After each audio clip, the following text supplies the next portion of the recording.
Chapter 5. Unsupervised Learning with Neural Networks. 5.1 Introduction to Unsupervised Learning. In the realm of machine learning, unsupervised learning refers to the type of algorithms that identify patterns within a dataset without reference to known or labeled outcomes. Unlike supervised learning where the model is trained on a labeled dataset, unsupervised learning algorithms must make sense of the data without explicit instructions on what to look for. This category of learning is crucial when we have access to abundant data but lack the resources to label it. Neural networks, when applied to unsupervised learning tasks, can discover the underlying structure of the data, cluster and categorize the data points, and even reduce the dimensionality of complex datasets. Neural networks used for unsupervised learning can vary from simple single-layer architectures to complex deep networks, depending on the complexity of the task at hand. These networks learn to extract features and patterns from raw data, and can continually improve their performance as they process more information. This is achieved using a variety of neural network models, including autoencoders, Generative Adversarial Networks, GANs, and self-organizing maps, among others. The chosen model typically depends on the nature of the task, such as dimensionality reduction, feature learning, or the generation of new instances of data that follow the same distribution as the input data. Autoencoders are a primary example of unsupervised neural networks, where the objective is to learn a representation, encoding, for a set of data, typically for the purpose of reducing dimensionality. An autoencoder neural network is usually composed of two main parts, an encoder and a decoder. The encoder compresses the input into a latent space representation, and the decoder reconstructs the input data from this representation. Through this process, autoencoders can learn to ignore noise and represent data in a more compact and relevant form. Generative Adversarial Networks, GANs, provide another perspective on unsupervised learning. They consist of two neural networks, the generator and the discriminator, which are trained simultaneously through adversarial processes. The generator aims to produce data that is indistinguishable from genuine data, while the discriminator tries to distinguish between real and generated data. The competition between these two networks drives both to improve until the generator creates highly realistic data. This has applications in areas such as image generation, super-resolution, and reinforcement learning. Self-organizing maps, SOMs, are a type of artificial neural network that is trained using unsupervised learning to produce a low-dimensional, discretized representation of the input space of the training samples. These maps can be used to visualize high-dimensional data in a way that retains the topological properties of the original data space. SOMs accomplish this by learning to associate input data with specific locations on a map, and similar data points are mapped close together. This model is particularly useful for visualizing complex data in a way that emphasizes the relationships and groupings within the data. The process of training unsupervised neural networks involves the network learning to identify the intrinsic distributions and structures present in the input data. This is typically done through an iterative process where the network adjusts its weights based on a loss function that is designed to measure the quality of the network's representations of the data. For instance, autoencoders minimize reconstruction error, the difference between the original input and its reconstruction from the latent space. In the case of GANs, the loss function reflects how well the discriminator is able to distinguish between real and fake data, and how well the generator is deceiving the discriminator. An important step in unsupervised learning with neural networks is the pre-processing of data. Since there are no labels to guide the learning process, the quality and format of the input data become even more crucial. Data needs to be thoroughly cleaned and normalized so that the neural network can focus on learning the structures and patterns rather than adapting to irrelevant variability in the data. Furthermore, the selection of an appropriate model complexity is essential to avoid overfitting, where a model learns the training data too well, including its noise and outliers, which can diminish its ability to generalize. Hyperparameter tuning also plays a significant role in the performance of unsupervised neural networks. Hyperparameters, such as the number of layers, number of neurons per layer, learning rate and types of layers, convolutional, recurrent, etc., need to be chosen carefully. Although there are no definite rules for setting these parameters, a combination of experience and experimentation is commonly used to find a suitable configuration. Techniques like grid search, random search, and Bayesian optimization are often employed to explore the hyperparameter space. Another challenge in unsupervised learning is the evaluation of the model. Since there are no explicit correct outputs to compare against, traditional metrics used in supervised learning, like accuracy or precision, do not apply. Instead, unsupervised learning models are typically evaluated on criteria such as the meaningfulness of the learned representations, the quality of generated data in the case of generative models, or the clarity of the data clustering.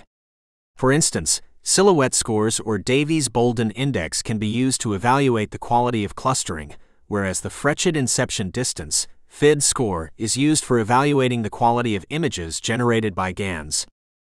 Despite these challenges, unsupervised learning with neural networks holds significant potential across a variety of domains. It can uncover hidden patterns in data, making it valuable for exploratory data analysis. It can reduce the dimensionality of data, facilitating more efficient storage and processing, and it can generate new data samples that augment existing datasets, which is particularly useful for areas with limited data availability. This learning paradigm also extends to semi-supervised and transfer learning scenarios, where unsupervised learning can assist in improving the performance of supervised models or in adapting models to new, related domains where labeled data is scarce. Incorporating unsupervised learning into a broader neural network strategy can greatly enhance the flexibility and capability of machine learning systems. As research progresses, new neural network architectures and learning algorithms geared toward unsupervised learning continue to emerge, broadening the scope of tasks that can benefit from this powerful approach. Machine learning practitioners must stay updated with the latest developments and incorporate these advances into their applied machine learning tasks, contributing to the growth and sophistication of smart, data-driven solutions. 5.2 Autoencoders, Principles and Applications. Autoencoders are a category of neural network utilized in unsupervised learning. Their primary function is to learn representations in coding for sets of data, typically for the purpose of dimensionality reduction or feature learning. Unlike supervised neural networks that are trained with labeled data, autoencoders learn to construct representations from the data itself without explicit instruction. An autoencoder neural network is typically structured into three main components: an encoder, a code, and a decoder. The encoder compresses the input data into a lower dimensional representation, which is encapsulated in the code. The decoder, on the other hand, reconstrues the original data from this encoded representation. The training process of an autoencoder aims to minimize the difference between the input and the output of the network, which is also known as the reconstruction error. Backpropagation is employed to train the network, adjusting weights to enable the decoder to recreate the original input data as accurately as possible from the compressed code. The reconstruction error is quantified using a loss function, with the mean squared error being a common choice for continuous input values. Other loss functions, such as binary cross-entropy, can be used when dealing with binary input data. This training process effectively forces the network to prioritize the most significant attributes of the input data in the encoded representation, which can be useful in learning the data's structure. Autoencoders can be used for a variety of applications. One of the most common uses is in dimensionality reduction. High-dimensional data can be challenging to work with due to the curse of dimensionality, where increased dimensions can lead to a need for exponentially more data to maintain the same level of model performance. By learning a lower dimensional representation, autoencoders can make the data easier to visualize and process while retaining much of its significant structure. In this context, they serve a similar purpose to principal component analysis, PCA, but offer a more powerful, nonlinear alternative. Another application of autoencoders is in denoising data. Denoising autoencoders are specifically designed to remove noise from the input data. They are trained by being fed noisy data as input and clean data as the output to reconstruct. Through training, they learn to map noisy inputs to denoised outputs, which is particularly useful in image processing and other signal processing applications where data quality can be compromised due to various factors. Autoencoders are also widely used in feature learning or representation learning.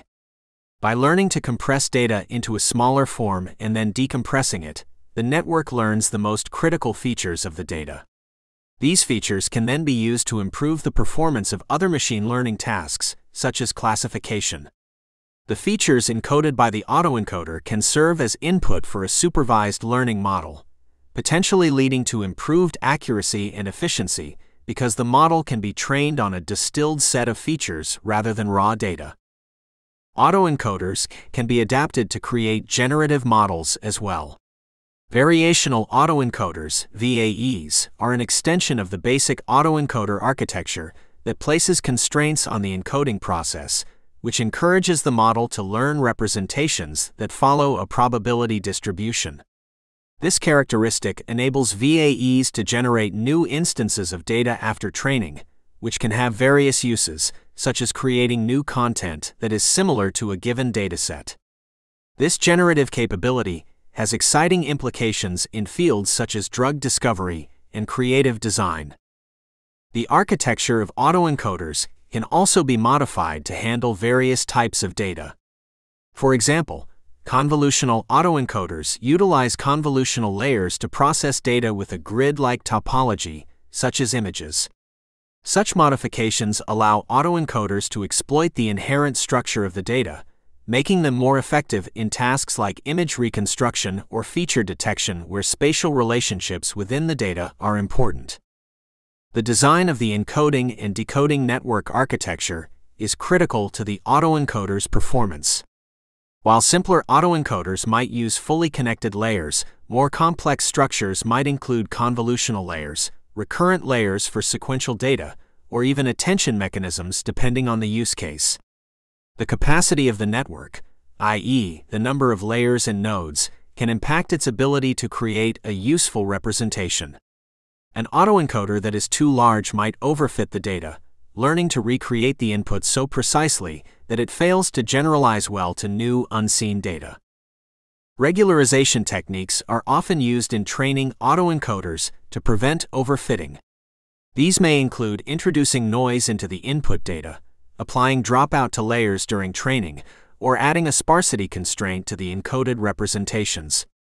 Such regularization ensures that the autoencoder does not merely memorize the input data, but learns a robust representation that captures the underlying structure of the input space. When deploying autoencoders in practice, several considerations should be taken into account. The choice of hyperparameters, including the size of the code layer, the type of activation functions, the choice of optimizer and learning rate, all influence the efficacy of the autoencoder. Moreover, just as with any model, the amount and quality of data available for training will also affect the learning outcome. Thus, careful experimentation and validation are crucial components of developing an effective autoencoder for a specific application. Evaluating the performance of an autoencoder is not always straightforward. Since autoencoders are unsupervised, there's no direct metric such as accuracy that applies to tasks like classification. Instead, the quality of the representations learned by the autoencoder can be assessed by observing the reconstruction error on a validation set, or by evaluating how well the learned features improve performance on a downstream supervised learning task. Visualization techniques, like TSNE or PCA, applied to the encoded representations, can also be used to qualitatively evaluate how well the data is being structured. To sum up the capabilities of autoencoders, they stand as a powerful tool in unsupervised machine learning, with versatile applications that extend across multiple domains. While simple in concept, The complexity and usefulness of autoencoders come from their ability to learn representations and features that are pivotal to understanding and processing data in numerous ways, from dimensionality reduction and data denoising to feature learning and generative modeling. Their application can greatly enhance the performance and capabilities of various systems, making them an essential topic in the field of neural network research and development. 5.3 Variational Autoencoders, VAEs. Variational autoencoders, VAEs, stand out in the realm of unsupervised learning with neural networks by offering a framework for learning deep latent variable models. The term variational refers to the use of variational inference, a method in Bayesian inference to approximate probability densities. VAEs consist of two main components, an encoder and a decoder.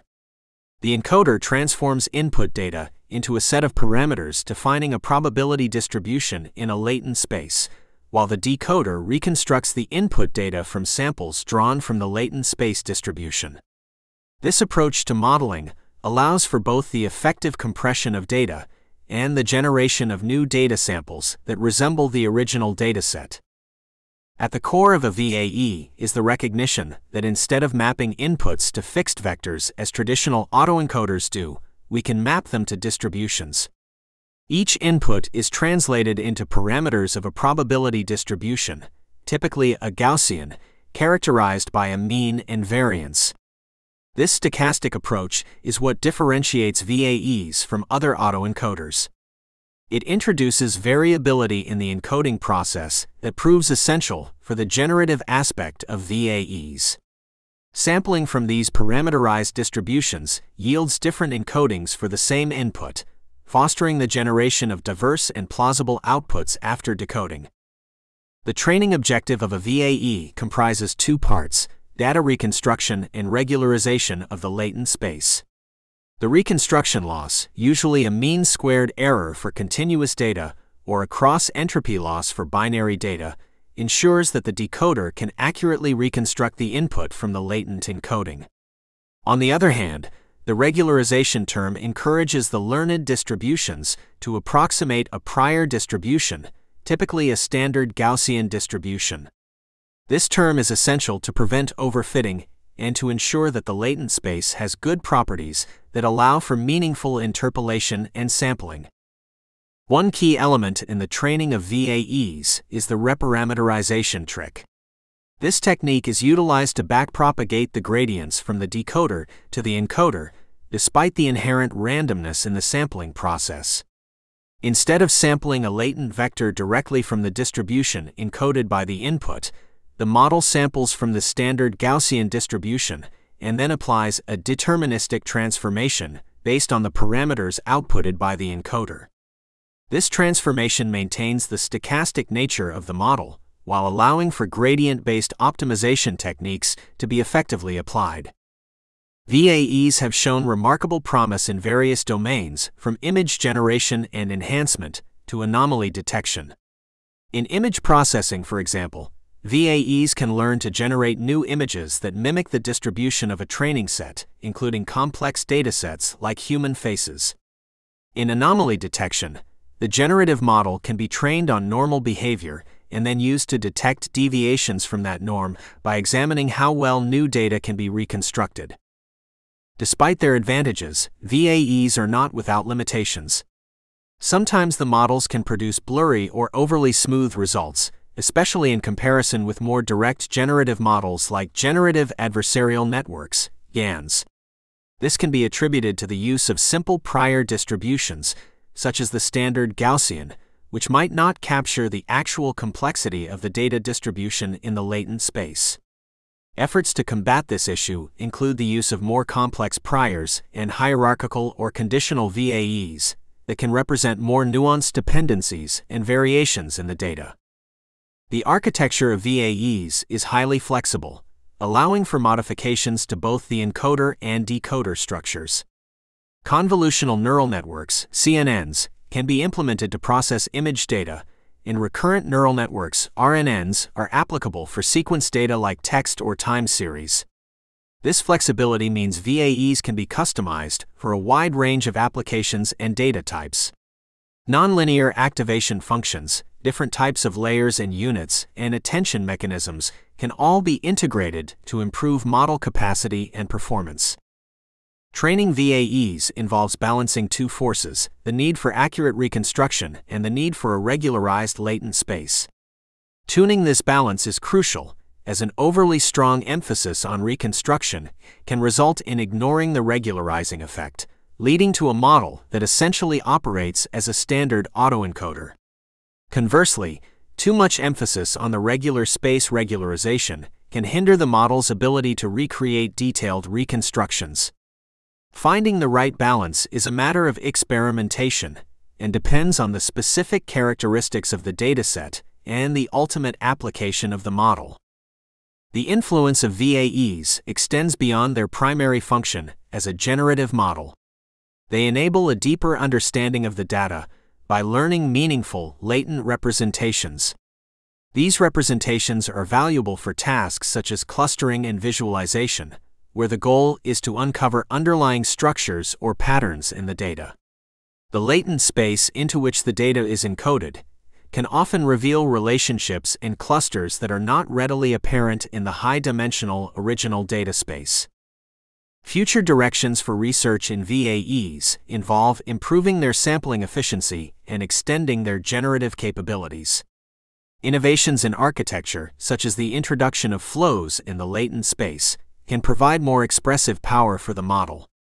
Additionally, theoretical advancements in understanding the variational bounds and loss functions of VAEs could lead to more robust and effective models. The exploration of different priors, likelihood functions, and inference methods remains an active area of study, with the potential to substantially enhance the applicability and effectiveness of VAEs across a broad spectrum of unsupervised learning tasks. 5.4 Self-Organizing Maps SOMs. Self-organizing maps, SOMs, also known as Kohonen maps, are a type of unsupervised learning with neural networks. Developed by Teuvo Kohonen in the 1980s, SOMs are used to visualize and interpret high-dimensional data by mapping it onto a two-dimensional representation. The SOM algorithm preserves the topological properties of the input data, meaning that similar data points are mapped close together in the two-dimensional representation, allowing for pattern recognition and clustering analysis. A SOM is composed of nodes or neurons arranged in a grid-like topology. Each neuron in the map is associated with a weight vector of the same dimensionality as the input data. During the training process, the SOM undergoes a competitive learning process where each input is compared with all neuron weights. The neuron with the weight vector most similar to the input vector is declared the winner, and this neuron is known as the best matching unit, BMU. The primary goal during training is to adapt the weight vectors of the neurons to reflect the input data distribution. To achieve this, the SOM employs a neighborhood function, which determines how the BMU's neighboring neurons are updated along with the BMU itself. Commonly, a Gaussian function is used for this purpose. As the training process progresses, the neighborhood radius and the learning rate decrease, stabilizing the map. Over many iterations, the neurons arrange themselves into a map that reveals the underlying structure of the data. The learning process of SOMs occurs in two general phases, the ordering phase and the convergence phase. In the ordering phase, which takes place during the initial training period, large adjustments to the neuron weights occur and the map's topology starts to take shape. Subsequently, in the convergence phase, fine-tuning of the weight vectors takes place with smaller learning rates and a tighter neighborhood radius. This process continues until the weight changes between successive iterations fall below a predefined threshold or a set number of iterations is reached. When initializing the weight vectors of a SOM, a common approach is to assign small random values. However, some studies suggest that sampling initial weights from the input data or using linear initialization that places the neurons along principal components of the input data can lead to faster convergence and better map quality. Choosing the right initialization approach can therefore be critical to the success of the SOM's training. The choice of the grid's dimensionality and size reflects a trade-off between resolution and generalization. A larger grid size provides more detailed mapping and is capable of capturing more subtleties in the data. On the other hand, too large a grid may overfit the data, reflecting noise rather than the significant structure. Conversely, a smaller grid will have a smoothing effect, potentially obscuring finer details.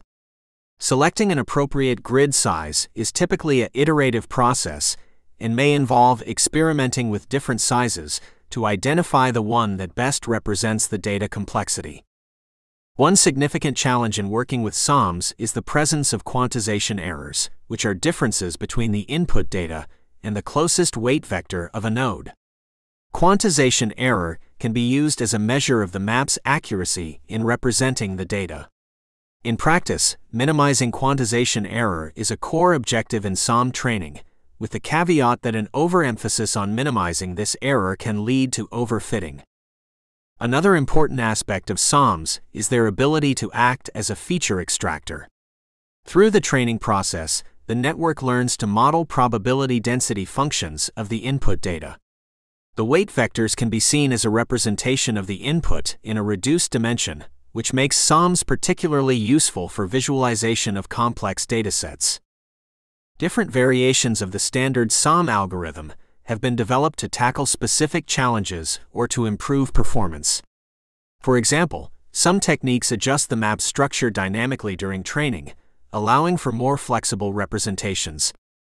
Others modify the learning rate or neighborhood function to achieve faster convergence or to better maintain data topology. These variations reflect ongoing research in the field and highlight the adaptability of SOMs to a wide range of applications. The application of SOMs is broad, ranging from the clustering of document collections for text analysis to the organization of color patterns in image processing. In bioinformatics, SOMs are used to cluster gene expression data, helping to categorize different types of tissue samples. In the finance sector, they can help to detect patterns in market movements or to cluster customers based on purchasing behavior. The versatility of SOMs stems from their unsupervised nature and ability to reveal complex correlations without the need for labeled training data. Considering the map's output, interpreting a SOM requires analysis of the grid to identify clusters and transitions in the data.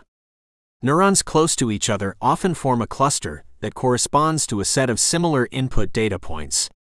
Clusters may be separated by regions of neurons that receive fewer hits, indicating potential boundaries between distinct data categories.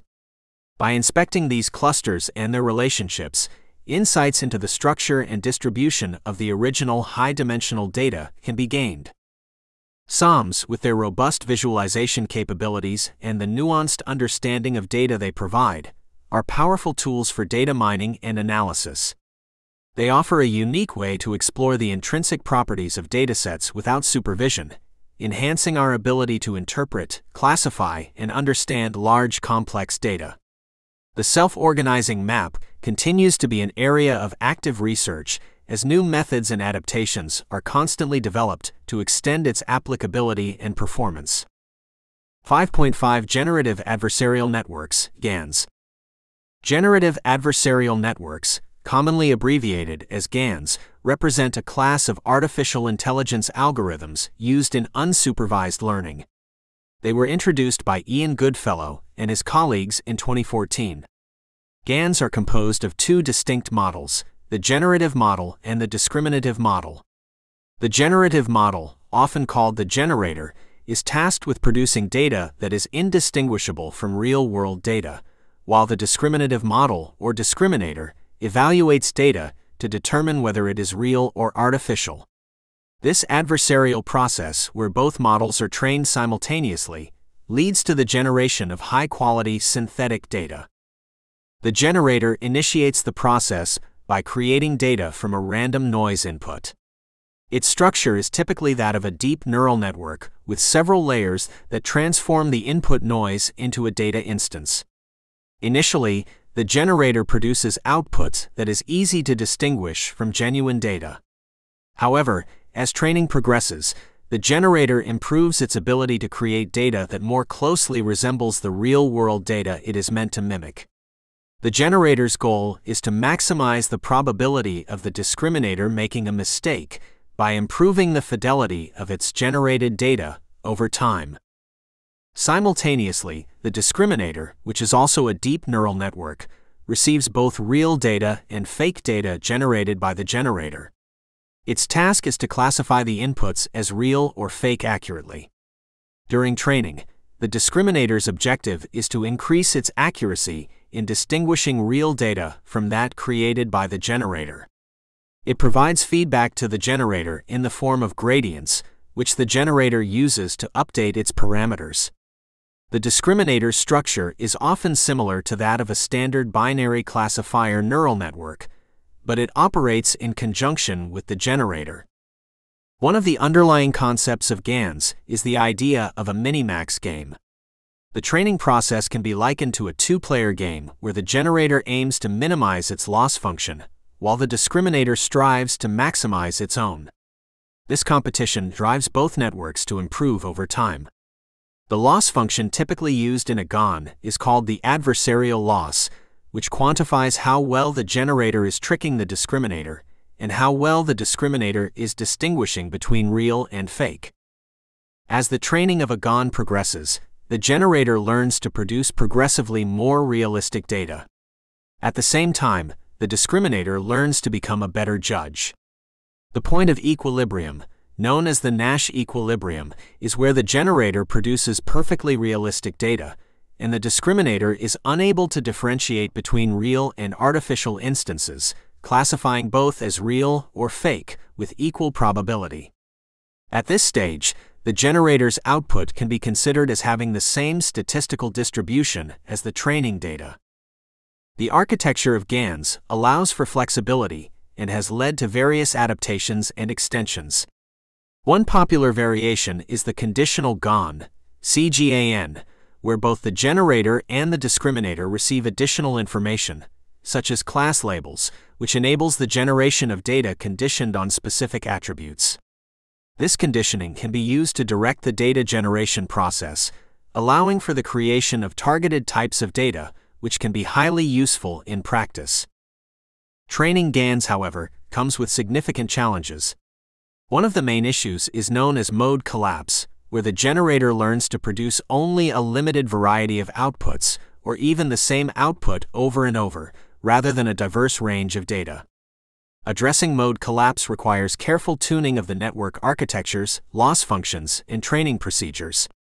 Another challenge is the potential for the discriminator to become too strong too quickly, overpowering the generator and causing the training process to stagnate. This is often mitigated by employing techniques such as modifying the loss function or using different training strategies. The applications of GANs are wide-ranging and impactful. In image generation and editing, GANs can produce photorealistic images or alter images in realistic ways, such as changing day to night or adding objects that were not originally in the scene. In data augmentation, they can generate additional data for training machine learning models, particularly when the original dataset is limited. GANs are also used in video game design, where they can generate terrain, textures, and other content procedurally. In addition to visual applications, GANs are employed in other domains. For instance, in natural language processing, they can be used to generate realistic text samples or in voice synthesis to produce human-like speech. They hold promise in scientific research as well, such as drug discovery, where they can be used to generate novel molecular structures for pharmaceuticals. Moreover, GANs have been applied in privacy-preserving data generation, creating synthetic datasets that retain statistical properties of original data without exposing sensitive information. Despite their strengths, GANs do raise ethical concerns, principally the ease with which they can create deceptive media such as deepfakes. Deepfakes are synthetic audio or video files that convincingly depict real individuals saying or doing things they never did. This technology has profound implications for privacy, security, and the integrity of information. As GANs become more advanced and accessible, ethical considerations and regulations concerning their use become increasingly pivotal. The ongoing development of GANs continues to push the boundaries of what is possible in machine-generated content. Researchers are exploring new architectures, training methods, and loss functions to overcome the existing limitations of GANs and to unlock their full potential. Future advances in computational power and algorithmic efficiency are likely to further enhance the capabilities of GANs, expanding their utility and prevalence in various industries. As with many powerful tools, ensuring that their development and application are guided by thoughtful consideration of potential consequences will be essential to maximizing their benefit to society. 5.6 Applications of GANs in Data Generation. Unsupervised learning with neural networks represents a significant area within the field of artificial intelligence, where the objective is to understand and exploit the underlying structure of data without pre-labeled outcomes or answers. One of the most notable architectures that has emerged in this domain is Generative Adversarial Networks, GANs. GANs consist of two neural networks, the generator and the discriminator, which are trained simultaneously through a zero-sum game framework. The generator aims to produce data that is indistinguishable from real data, while the discriminator strives to detect the difference between real and generated data. GANs have transformed the landscape of data generation, offering a compelling way to create new datasets that may be scarce or expensive to collect. In the field of image generation and editing, GANs have displayed a remarkable ability to generate high-resolution, realistic images that can be fine-tuned for a vast range of applications, from creating art to designing clothing. This capacity to synthesize visually appealing images has also catalyzed progress within the fashion, entertainment, and advertising industries by allowing for rapid prototyping and visualization of concepts. In the realm of medicine and biology, GANs facilitate the generation of synthetic data, which is particularly useful for training and enhancing other neural network models when confronted with a scarcity of labeled datasets. This encounter is common due to the expensive and time-consuming nature of obtaining and annotating medical images. By generating synthetic yet realistic patient data, researchers can train models more robustly, thereby advancing diagnostic tools and personalized medicine practices without compromising patient privacy.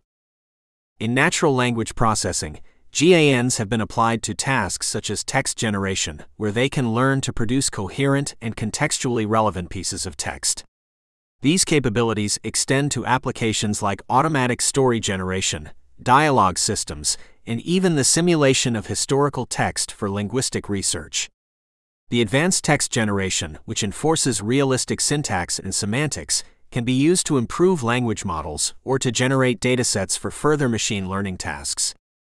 Another domain that has benefited from the prowess of GANs is audio synthesis. Here, GANs are employed to generate speech, music, and other forms of audio content. Innovations in this space have led to the generation of realistic voice assistants that can speak in multiple languages, compose intricate pieces of music in various genres, or help in restoring and enhancing old audio recordings. These advancements have significant implications for entertainment, accessibility technology, and the preservation of cultural heritage. In the area of video games and virtual simulations, GANs enable the design of complex and varied environments, as well as the creation of non-player characters, NPCs, with convincing behavior patterns. This aids in rendering more immersive and dynamic gaming experiences. Developers use these networks to procedurally generate content, thereby reducing the workload on human designers and providing endless variety for players within the game world. This utility transcends mere aesthetic purposes and extends into training and simulation environments where unpredictability and a high degree of realism are paramount. GANs are also instrumental in addressing issues of bias and representativeness in datasets. They can generate data that respects certain distributions or reflects desired characteristics, thus allowing for the creation of more balanced and diverse datasets. This is crucial in fields such as facial recognition technology, where initial datasets may have been skewed towards certain demographic groups, resulting in biased algorithms. By generating a multitude of diverse, synthetic faces, the biases in the resulting models can be mitigated. 5.6 Applications of GANs in data generation. Beyond generating data for machine learning, GANs open new frontiers in understanding the perceptual and cognitive processes of humans. By analyzing which features of generated data are most successful at deceiving the discriminator, researchers can gain insights into the patterns and structures that are significant for recognition and categorization tasks in human perception. This line of research is bridging the gap between artificial intelligence and cognitive science, paving the way to more nuanced models that reflect human psychological processes.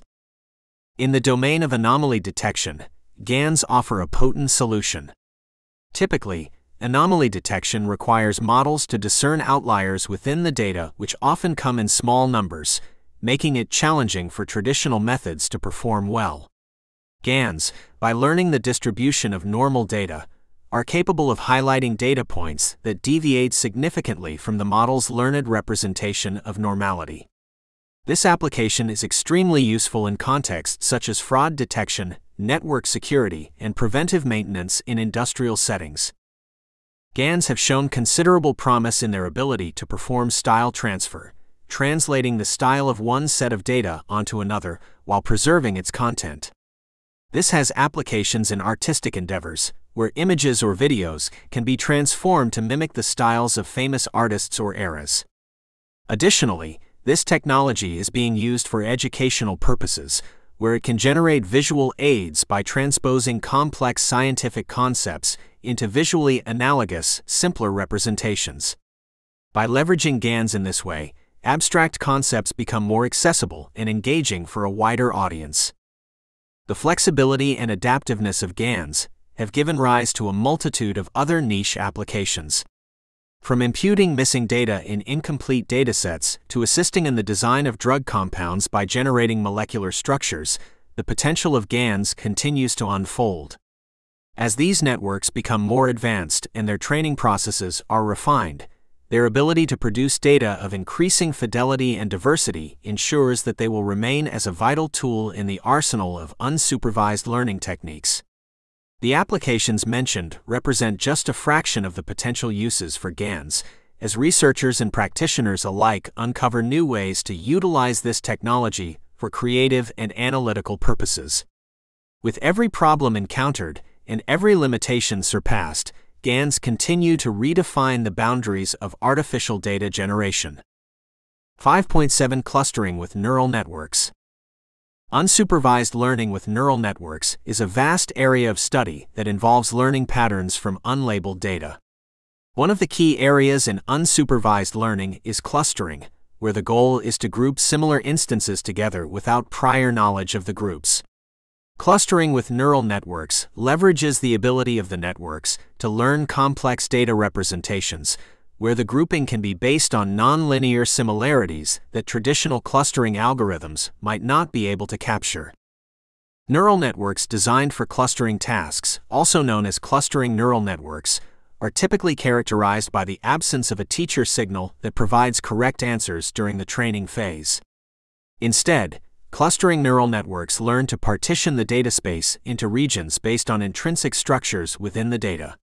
The natural data distribution guides the neural network to identify clusters that capture significant relationships among the data features, which are often hard to model with classical approaches.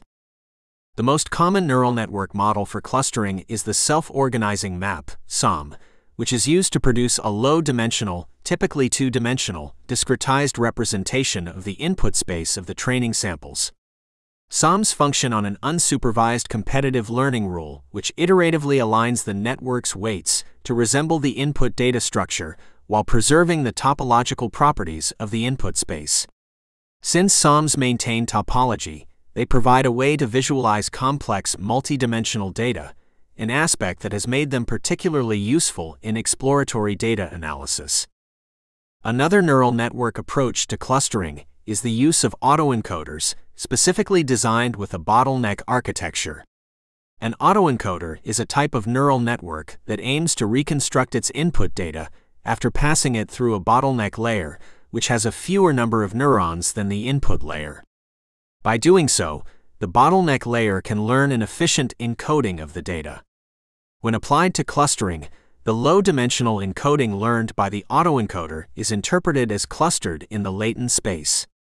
Since this encoding tends to place similar input items close to each other, the autoencoder can perform clustering by grouping these encoded inputs. Deep clustering approaches extend the capabilities of clustering neural networks by leveraging the expressive power of deep learning architectures. Networks such as Deep Embedded Clustering, DEC, integrate the feature learning capabilities of deep networks with a clustering objective. DEC models typically follow a two-phase approach, an initial phase where deep representations are learned in a purely unsupervised manner, and a refinement phase where the clustering loss is directly optimized. By fine-tuning the deep representations with the clustering objective, DEC networks can cluster complex high-dimensional data more effectively than shallow clustering techniques.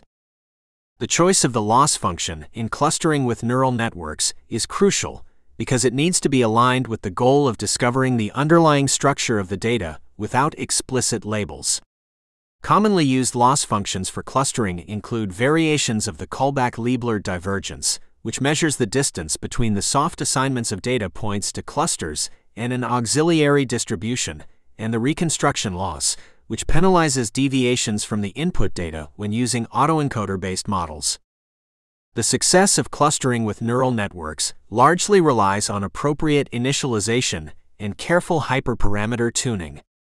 Initialization can have a significant impact on the final clustering outcome due to the non-convex nature of the optimization problem. Methods like pre-training a network on related tasks or using autoencoder weights as the starting point can help achieve better convergence. Selecting hyperparameters, such as the number of clusters, learning rate, and network architecture, requires empirical experimentation and is often guided by domain knowledge and intuition developed from prior experience. Apart from SOMs and autoencoders, various other neural network architectures have been proposed for clustering. For example, convolutional neural networks, CNNs, are used in cases where there is an inherent spatial structure in the data, such as image clustering. Similarly, recurrent neural networks, RNNs, can be adapted for clustering temporal data such as time series or sequences. Such specialized neural network models are designed to exploit the structure of the data and thereby achieve better clustering performance. Clustering with neural networks, however, is not free from challenges. One major issue is scalability, as the computational requirements for training such models can be substantial, particularly for large datasets. Furthermore, neural networks may become stuck in local optima or be excessively sensitive to noise in the data, which can lead to suboptimal clustering results. Addressing these challenges often requires the development of more sophisticated algorithms or the adoption of specific regularization techniques that can mitigate overfitting and enhance the robustness of the clustering. Evaluating the performance of clustering algorithms is another area that warrants attention. Traditional metrics like silhouette score or Davies-Bolden index, while useful, may not always capture the performance of neural network-based clustering satisfactorily. Since the clusters discovered by neural networks can reveal complex and deep relationships in the data, quantitative assessment methods should be augmented with qualitative analysis, where domain experts can inspect the clustering results for meaningful insights. Ensuring the effective application of neural network-based clustering also involves a consideration of the ethical implications. Since clustering can be used to segment population groups, there can be privacy concerns or potential biases that emerge from the way the algorithms interpret the data. Thus, researchers and practitioners need to be vigilant about the data processing and model application to prevent unintended consequences. The development of clustering with neural networks continues to be a dynamic and ongoing area of research. With the increasing availability of data and computational resources, alongside advances in neural network architectures and algorithms, clustering has the potential to uncover profound insights across a wide range of fields. It is essential, however, to proceed with a clear understanding of the model's capabilities and limitations, and with a systematic approach that incorporates rigorous validation and testing. As neural network-based clustering algorithms evolve, they are set to become an ever more integral tool for making sense of the vast and intricate landscapes of big data. 5.8 Reinforcement Learning Overview. Reinforcement learning, RL, is a type of machine learning where an agent learns to make decisions by taking actions in an environment in order to maximize some notion of cumulative reward. It is distinguished from other types of learning by its focus on learning from interactions with an environment rather than from direct instruction. In RL, an agent is typically modeled as being a decision-maker that perceives the state of the environment to some extent and chooses actions that affect the state. The environment, in return, provides feedback in the form of rewards that the agent uses to guide its future actions. This paradigm is inspired by behavioral psychology and is of particular interest when the environment is complex, stochastic, and potentially unknown to the agent. The fundamental components of any RL problem are the environment, the states, the actions, the policy, the reward signal, and the value function. The environment encompasses everything that the agent interacts with, and can often be represented as a finite or infinite set of states. The states are the different situations that the agent can find itself in. Importantly, in many environments, the current state can be affected by previous actions, leading to temporal dependencies. The actions are the set of possible moves the agent can make at any given state.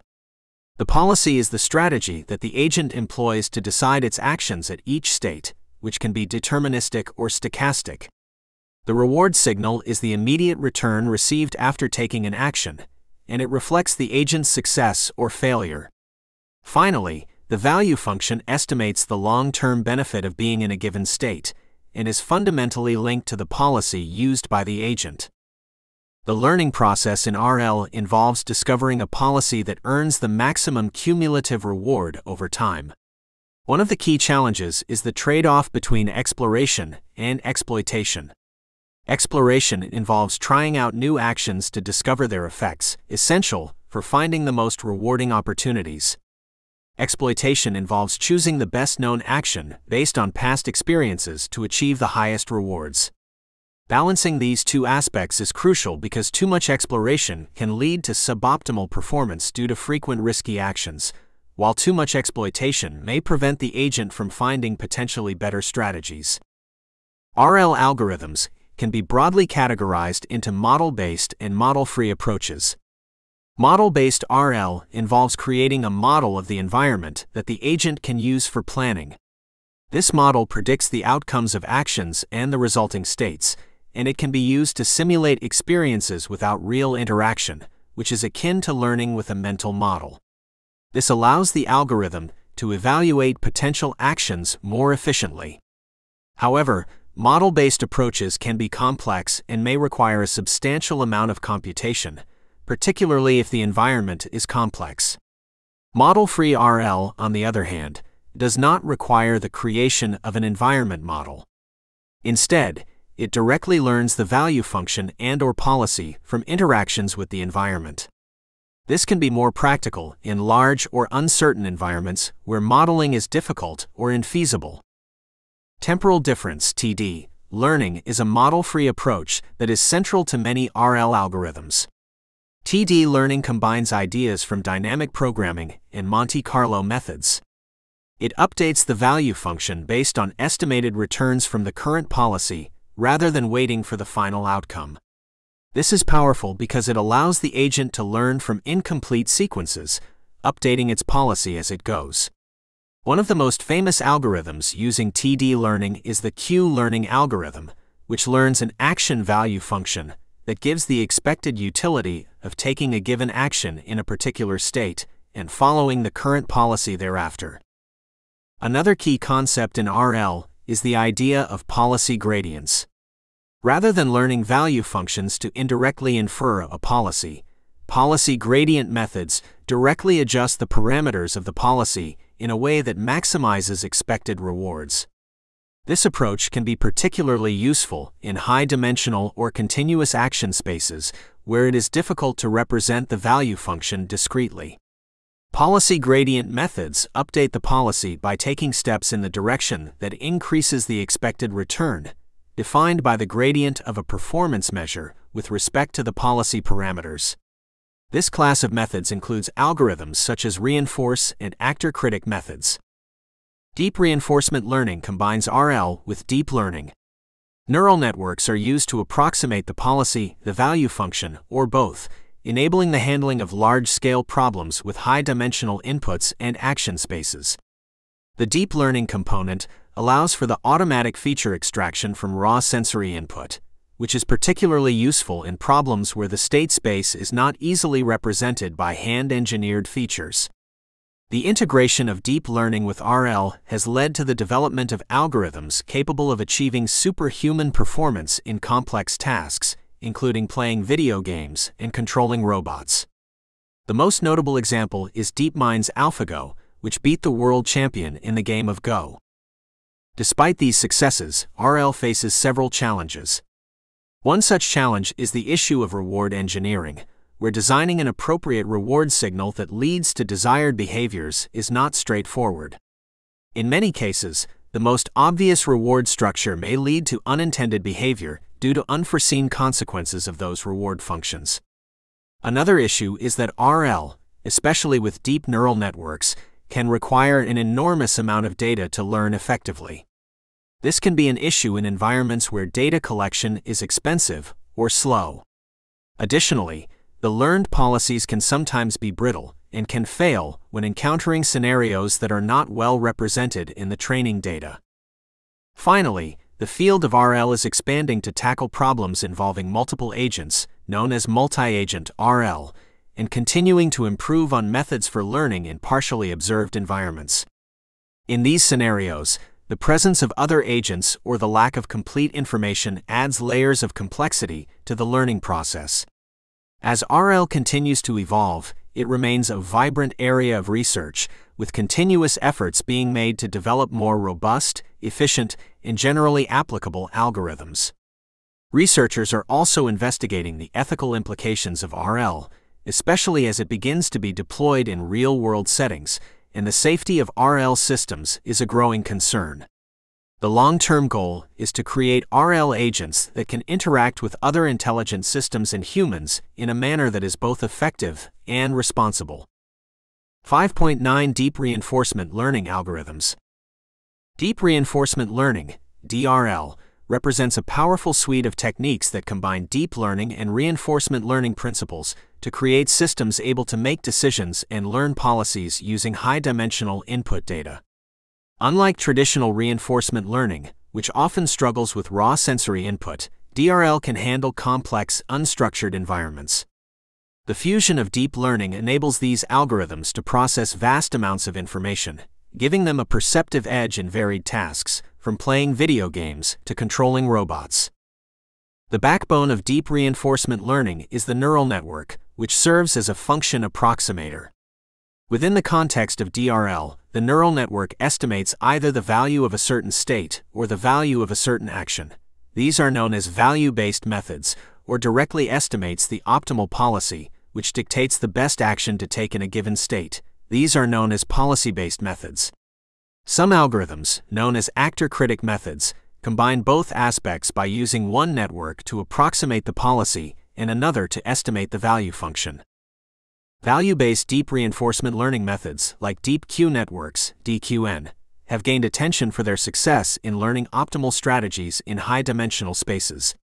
The DQN algorithm uses a neural network to approximate the Q value function, which represents the expected reward received after taking an action in a state and following the optimal policy thereafter. To stabilize training and prevent harmful correlations, DQN implements experience replay and target networks, foundational techniques that are often employed in various other DRL algorithms. Policy-based methods, such as the Proximal Policy Optimization, PPO, and Trust Region Policy Optimization, TRPO, focus on directly optimizing the policy without the need to estimate value functions. These algorithms work to maximize the expected return by adjusting the neural network's parameters that define the policy in a manner that improves the probability of good actions being taken. Policy-based methods typically admit more stable and consistent learning than value-based approaches, but can sometimes be sample inefficient, requiring considerable interaction with the environment. Actor-critic methods aim to get the best of both worlds by combining both approaches. One common example is the asynchronous advantage actor-critic (A3C) algorithm, which utilizes separate networks or a combined architecture with shared parameters for both the policy actor and the value critic. The critic aids the actor by evaluating how good the chosen action is, enabling the policy to be updated in a direction that is informed by the advantage function, a measure of the relative value of an action compared to the average action at that state. The application of deep reinforcement learning extends to domains such as robotics, where algorithms like deep deterministic policy gradients, DDPG, are used to learn continuous control tasks. DDPG caters to continuous action spaces by utilizing a deterministic policy that specifies the exact value of the action rather than a probability distribution. This requires a thoughtful blend of the actor-critic approach with a mechanism called soft target updates to incrementally adjust the target networks, thereby maintaining learning stability. Another critical advancement in DRL is the incorporation of model-based approaches. In contrast to model-free methods that learn purely from interaction data, model-based DRL constructs an internal model of the environment. This model predicts outcomes of actions and can be used to plan and make decisions without requiring actual interaction with the environment. Although they are challenging to develop, model-based methods offer the potential for better sample efficiency and faster convergence. The exploration versus exploitation dilemma is a fundamental challenge in reinforcement learning, including in the deep learning extension. Effective exploration strategies ensure that the algorithm does not get stuck in suboptimal behaviors by only exploiting known information. To address this, entropy regularization and other reward-shaping techniques have been developed. These strategies encourage the network to explore the action space thoroughly, without detracting from the primary objective of maximizing long-term reward. A paramount concern in training deep reinforcement learning models is stability and convergence. Due to the nonlinear nature of deep neural networks and the potentially shifting data distributions in reinforcement learning, these algorithms can suffer from divergent behavior if not managed carefully. Techniques such as gradient clipping, careful hyperparameter tuning, and normalized advantage functions help mitigate these instabilities and promote robust training procedures. The integration of deep learning with reinforcement learning in the form of deep reinforcement learning algorithms has brought about remarkable developments in artificial intelligence. While DRL algorithms have achieved impressive results, they are not without limitations, such as the need for large amounts of training data, computational resources, and sensitivity to hyperparameters. Moreover, safe and reliable deployment in real-world scenarios necessitates careful consideration of how these models generalize from training to unseen environments. Moving forward, addressing these challenges will likely involve advancements in algorithmic efficiency, exploration strategies, and mechanisms to ensure safe exploration. As algorithm design improves and computational resources become more accessible, deep reinforcement learning is poised to continue pushing the boundaries of what machines can learn and achieve. With each innovation, we move closer to systems that exhibit an increased level of autonomy and the capability to tackle more complex problems. 5.10 Challenges in Unsupervised Learning with Neural Networks. Unsupervised learning with neural networks represents a fascinating and complex domain within machine learning, requiring particular finesse due to unique challenges that are not as prominent in supervised learning contexts. The primary aim of unsupervised learning is to identify patterns and relationships within unlabeled data. Without predetermined labels to guide the learning process, neural networks need to independently discover the inherent structure of the data, often through methods such as clustering, association, and dimensionality reduction. This lack of direct supervision yields specific challenges that researchers and practitioners must address to effectively apply neural networks in unsupervised learning tasks. One inherent challenge lies in the evaluation of results obtained from unsupervised learning models. In supervised learning, the accuracy of a model's predictions can be measured against known outcomes, but in unsupervised learning, there are no explicit error or reward signals to guide the optimization process. This absence implies that traditional performance metrics, such as precision and recall, are inapplicable. Instead, alternative methods, such as cluster validity indices in clustering tasks or reconstruction error in autoencoders, must be employed. However, these metrics often do not convey the full quality of the learned representations and can be misleading, which makes objective assessment more difficult to achieve. The determination of model complexity is another significant challenge. In unsupervised learning, it is not always clear how many neurons and layers should constitute the neural network. If the model is too simple, it may fail to capture important data structure. If it is too complex, the model may overfit, detecting spurious patterns in the noise rather than the signal. This balance is typically easier to manage in supervised learning, where cross-validation techniques can inform decisions about model complexity. In unsupervised scenarios, information criteria such as AIC, Akaika Information Criterion, and BIC, Bayesian Information Criterion, are sometimes used, but they have limitations and do not always align with the real-world utility of the learned representations. Another challenge is the choice of an appropriate learning algorithm for neural network-based unsupervised learning. There are multiple algorithms available, each with strengths and weaknesses. For example, K-means clustering is simple and efficient but assumes spherical clusters and is sensitive to the initial choice of centroids. On the other hand, hierarchical clustering does not require specifying the number of clusters but is computationally intensive and not scalable for large datasets. Neural network models like self-organizing maps (SOMs) and restricted Boltzmann machines (RBMs) offer alternatives, but they involve complex hyperparameters tuning and the results are highly sensitive to these settings. Data representation is another challenge that is noteworthy. Unsupervised learning depends heavily on the way input data is presented. Poorly scaled or correlated features can heavily impact the outcome of unsupervised learning methods, leading to misleading groupings or associations. In supervised learning, irrelevant features are often ignored by the model if not predictive of target outcomes, but unsupervised learning has no such target-driven feature selection mechanism inherently in place. Therefore, careful pre-processing, like feature scaling and dimensionality reduction techniques such as principal component analysis (PCA), are often essential preliminary steps in an unsupervised learning pipeline. Diverse data distributions further complicate the application of unsupervised neural networks. The assumption of a uniform data distribution rarely holds in real-world scenarios, where data can be scattered across different densities and shapes. This heterogeneity presents difficulties in defining a universal learning rule or distance metric that applies across all data points. Some neural network models, like those employing radial basis functions or adaptive learning rate, can adapt to non-uniformity, but finding the right adjustment is non-trivial and requires thorough experimentation. Feature learning, an advantage of neural networks, can paradoxically also act as a challenge. Although neural networks are excellent at learning features from raw data, it's often not clear which features are being learned in an unsupervised context.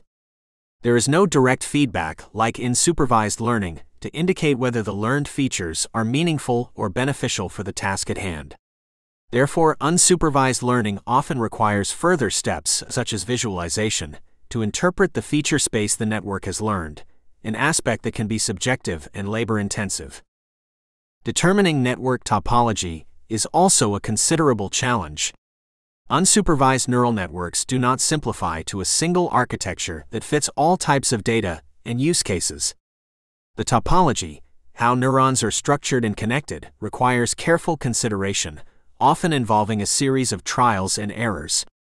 Design choices can involve deciding between a fully connected versus sparse architecture, depth of the network, or the type of connectivity pattern, e.g., convolutional, recurrent, etc., each of which has implications for the kind of patterns the network is able to learn. The initialization of network weights in unsupervised learning can dramatically influence the outcome of the learning process. Weight initialization determines the starting point in the solution space, and thus can lead to convergence to different local minima. Unlike supervised learning, where relatively standard strategies for weight initialization have been established, unsupervised learning lacks such universally accepted methods. Consequently, researchers often have to rely on heuristic or random initialization techniques, knowing that these choices can significantly affect the results. On a related note, the convergence of unsupervised learning algorithms in neural networks is a substantial challenge. Without a clear target to be achieved, such as minimizing the error between predicted and actual outputs, convergence criteria are predominantly based on the stability of features learned or changes in the network's internal representations. These criteria, however, can be ambiguous, leading to difficulties in determining when the learning process has truly reached the end, or if the network has simply become stuck in an uninformative part of the solution space. Lastly, the scalability of unsupervised neural network solutions remains a challenge. As data volumes continue to grow, it is paramount that unsupervised learning algorithms and their corresponding neural network implementations scale efficiently. Many existing unsupervised algorithms were not designed with massive datasets in mind, requiring adaptations to ensure they can handle big data without prohibitive computational costs. This scaling not only involves the actual learning process, but also the data pre-processing and post-learning analysis steps. In order to create more robust, efficient, and generally applicable unsupervised learning neural networks, these challenges must be at the forefront of practitioner considerations. Progress in addressing these difficulties will often involve iterative development, empirical testing, and a blend of domain-specific knowledge with input from advances in computational power and neural network design. As this subset of machine learning evolves, it is becoming increasingly integrated with supervised and reinforcement learning paradigms, leading to more sophisticated and capable AI systems. While the challenges are significant, they represent avenues for innovation and deeper understanding in the quest to unlock the full potential of neural networks in unsupervised learning tasks.